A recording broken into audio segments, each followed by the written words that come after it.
Welcome back, everyone. New School Sensei. I'm your host, Lance Douglas. We have Ken Douglas in the house. Also, we got Cheyne McMahon. He's back. And today's topic, we're talking about how we can evolve our martial arts, in particular, our karate program. We've got Shane in. He's always progressing and updating and going back to the source of things with his martial arts, which is, good to see. We're just chatting before about, you're releasing the new clothing line. So a new type of uniform. Run us through that because that's interesting as well. Yep. So it's called Hun Doggy. I'm still figuring out the samples and stuff like that. And however, so Hun is half. So it's a half uniform. So it's short sleeves and shorts. So for me, I'm in Brisbane. It's hot, and I don't want to be training in a full length, heavy uniform, and I don't want to be doing kata in a kumite style uniform either. So it's got a bit of both. And if you look at where karate is from, Okinawa, it's hot. Okinawa is like Cairns, that sort of weather. So it makes sense to train like that when you're in that hot climate. It'll have the mobility for being able to kick and go into shikodachi or into sumo stance, that sort of thing. Because when you're doing kata, sometimes when you go into lower stance or you're doing a roundhouse kick, the legs restrict and they pull up, and you don't get the same mobility. But with these the new ones, new shorts, it'll be sweet as. And maybe it is older style kata, older style karate uniform, but for like a modern twist. That's a good way to kind of segue into our topic because as martial art coaches, it is important that we evolve the martial art. You Yeah. don't want to be stagnant doing the same thing over and over. Ken, do you want to talk on that? Maybe talk on how we kind of did things in the past, how we're evolving, and then we can do some tips for coaches that might be a bit stuck. Yeah, definitely. So I was inspired to talk about this because obviously Shane is a very prolific Facebook poster. His posts Even are more probably, recent than the last couple of years, so it's not related to AI or anything or ChatGPT. I think No. He's been inspired. You're writing like a Yeah, scholar, like you've mate. done a social science degree or he's got something. some of the best Uh, posts. If you want content, you go to Shane's Facebook. It's well, great. well, I figured if I'm paying a premium for the ChatGPT, might as well use it, right? Oh, you like? I like it. But yeah, like Shane, what is it? I'm actually looking at the post right now. It's got a big picture saying "Evolve Your Karate." Yeah. It's got 43 likes on it, 8 comments, 3 shares, and that's a pretty decent post. So maybe Shane, if you just want to summarize that post. Yeah, sure. Well, evolving your karate, the masters of old, they had to evolve their karate. They had to change it for their time, and now I think we also need to look with the progression of UFC, BJJ, catch wrestling, that sort of thing. I think we need to take a step back and maybe what we're teaching, we need to sort of look at is it applicable for today? Is it is it going to help our current members, and is it going to evolve what we're currently teaching? Where I look at a lot of schools are still teaching the ippon and sanbon kumite, or stepping forward kata, kihon, yeah, inside block, outside block, front kick, reverse punch, front fist. Is that for the betterment of our karate? When at that time there was no internet, there's no internet and there's no cross training, so to make students progress and to keep the students training, they had to create fillers, and those fillers were the ippon and the sanbon kumite, and the endless repetition of kihon, punch, punch, kick, all those sorts of things. So now, if you're teaching those still now, I don't think it's for the betterment of karate or for your own dojo. There's so many YouTube sensei videos out there, and there's a lot of cross training, and we shouldn't be teaching those anymore, because we should be teaching things that are going to help now. And why I started BJJ was because my brother-in-law, who has zero martial arts experience, knows how to do a double leg takedown. purely from watching UFC and doing the UFC video game. So he knows Kimura, he knows Americana, all of these things, right? He knows how to do it. So I'm like, shit, if he knows how to do it, then we need to look at integrating those into our system and how to defend against those. All you have to do is look at YouTube, write jiu-jitsu, and my God, millions, billions of videos, and so need to learn how to evolve that side of self-defense, and also the striking side of self-defense as well. I think Yeah, I guess. thanks. Oh, you go, Ken. Oh no, you go. Sorry, bro. Okay. Yeah, it's the message. Me and Ken were big fans of it, evolving martial arts. How many coaches do you reckon, Shane, actually want to evolve their martial arts? Yeah, not enough. Not enough. A lot of, especially karate guys, have blinders on, right? Like karate is the best. It's the ultimate. Stepping forward and doing 57 kata, and I don't think that was definitely not the original intention of karate.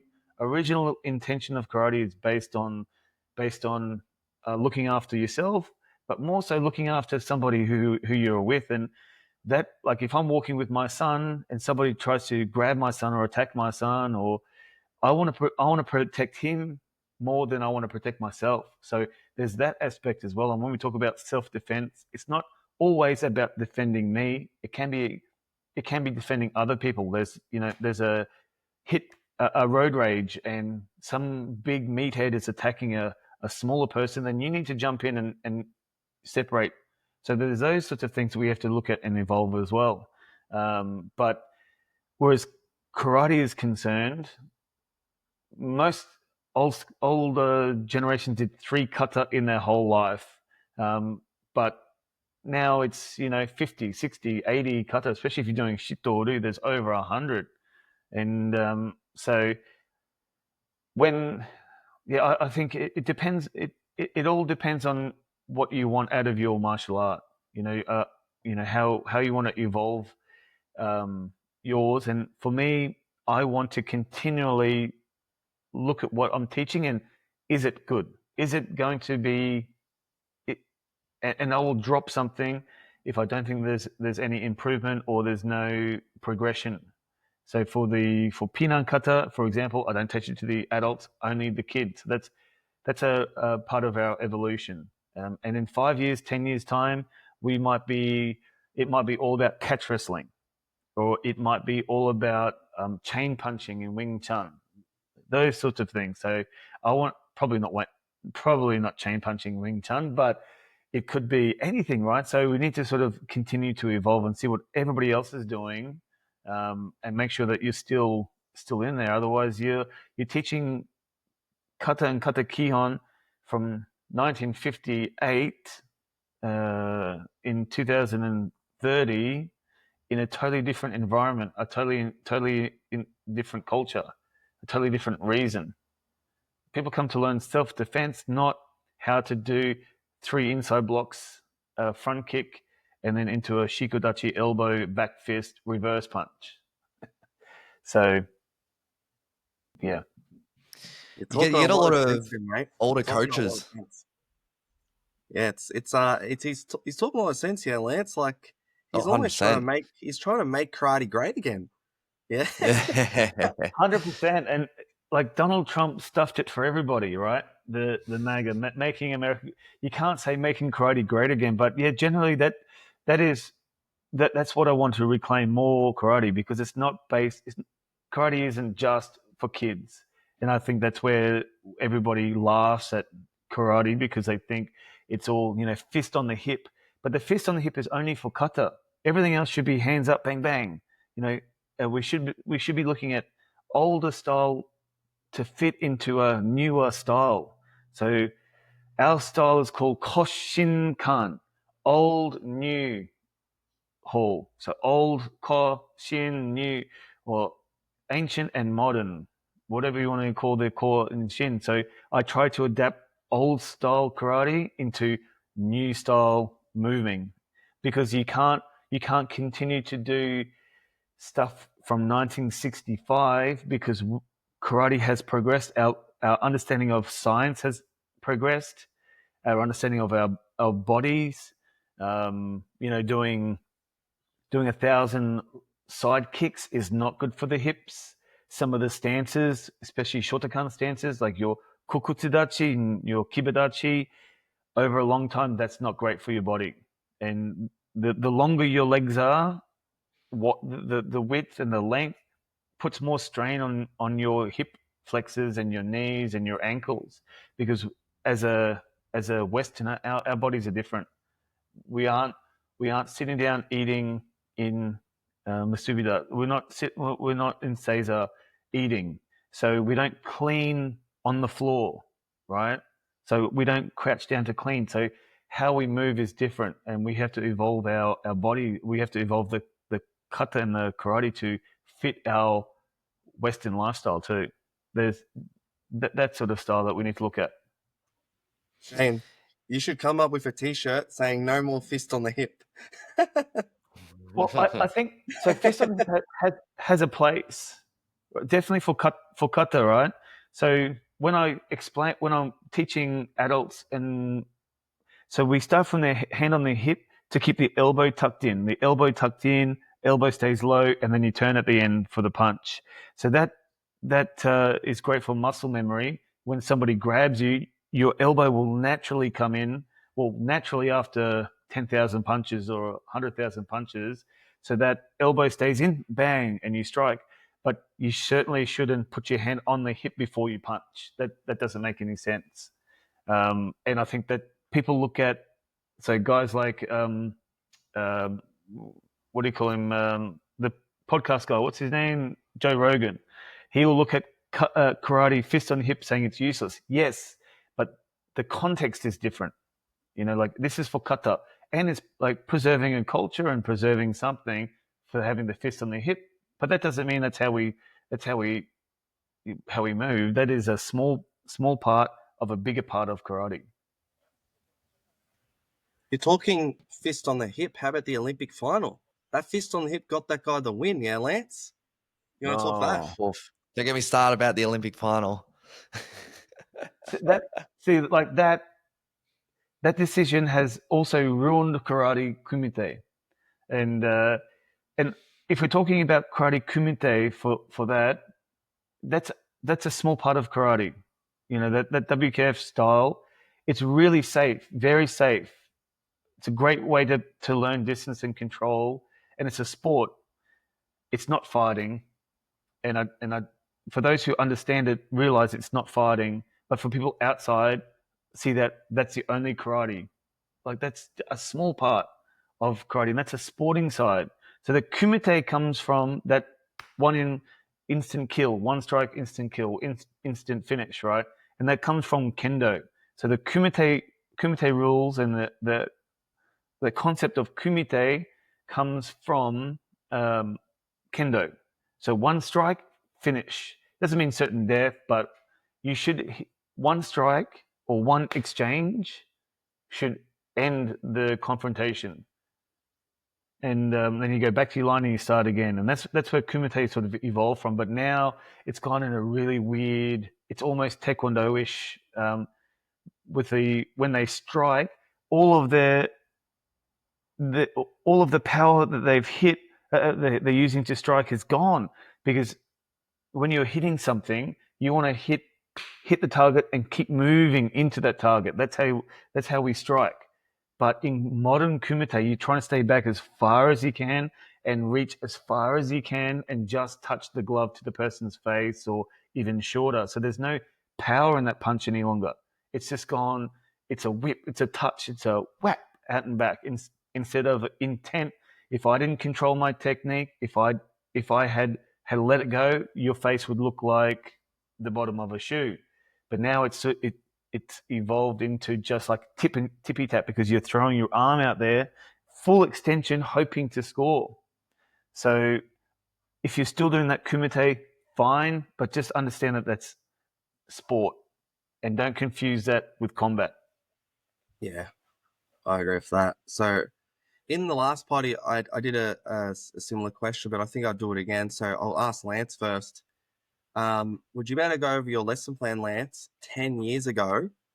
Yeah, so the things you were teaching, how you were teaching 10 years ago, and how's it evolved through to present day? Oh, And then yeah. Shane, if you could do the same thing, just so the people at home can see how our martial arts, the content and the teaching, how it's evolved in the last 10 years.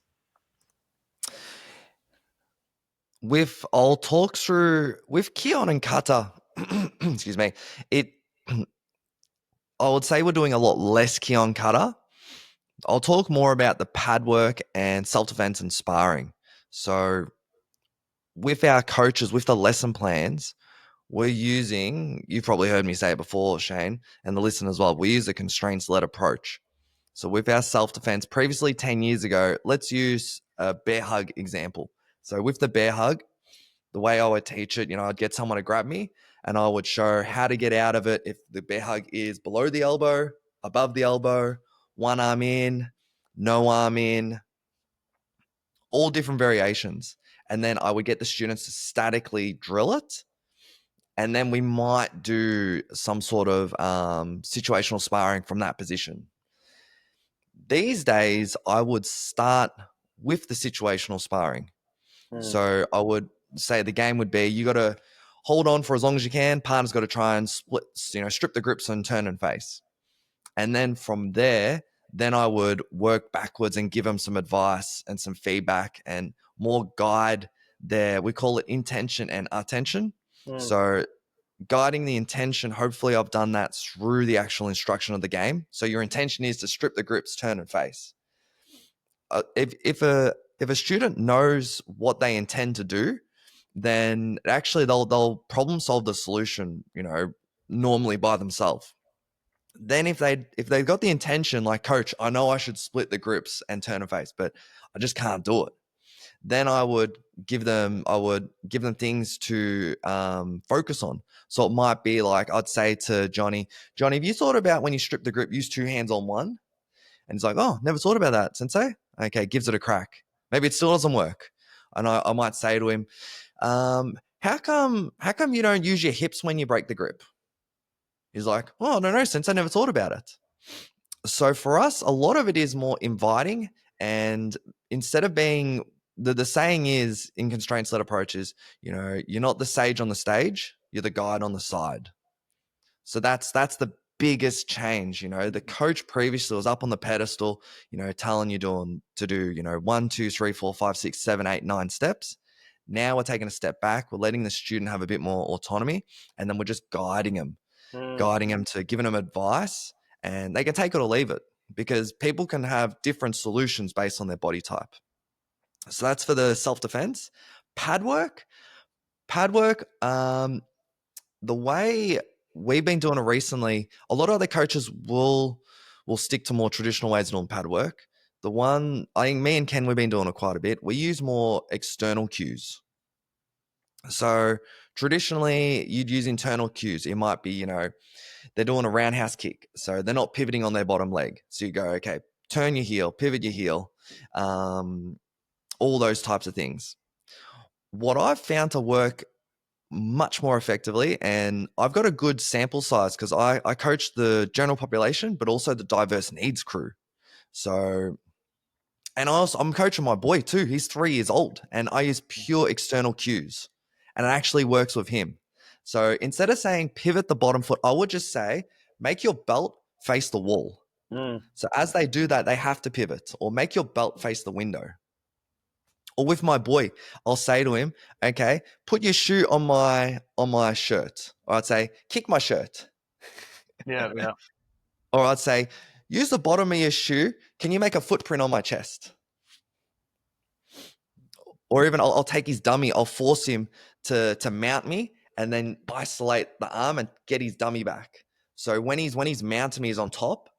He uses one arm, and I'll be like, I go, Aki, use 2 hands.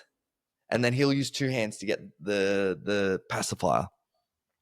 So I guess there's, a huge changes what we've done. And a lot of it is it just comes down to the coach is no longer at the top of the hierarchy. We're all on the same playing field. I think a lot of coaches will get stuck because they want to stay on top. I'm sure you're probably finding that too, yeah, Shane? Yeah, yeah. I think now, well, I'm sure you guys have a team. 20 years ago or 30 years ago, it was just mainly my father. Now there's a big team. We'll have 10 instructors, and then we've got junior leaders, and so certainly how the instructor team has evolved. I'm not teaching all of the classes. Like today, what's today? Thursday. I'm not teaching any class today. So Thursday is my day off. So, and then yesterday I'm only teaching a couple of classes. 10 years ago, man, I taught every class, and you burn yourself out. So that's certainly that is evolved, and I think your dojo will evolve over time like that. Everybody starts as a one person, or for you guys too, one person band, and then you start building the team. But 30 years ago, it wouldn't have. It was just one sensei, and one sensei runs everything. So that's certainly evolved teaching and how to teach. My father went back when he was 40, and got a physical education degree to teach to learn how to teach karate. So I learned a lot of not tricks, but things to how to teach, just purely from my father and just mimicking what he did and those sorts of things. So, like for example, we have a junior leadership program, and once a month we get together. I get together with the junior leadership program, and it goes for 2 hours, and we run through. We have a manual and a workbook, and it's not really about karate. It's about public speaking, how to talk to people, how to create an event. And those things are great if they want to teach karate when they're 27, but it's also great for ways to help that person as a younger person, how to talk to people, how to talk to parents, those sorts of things. So yeah, definitely that evolution is huge.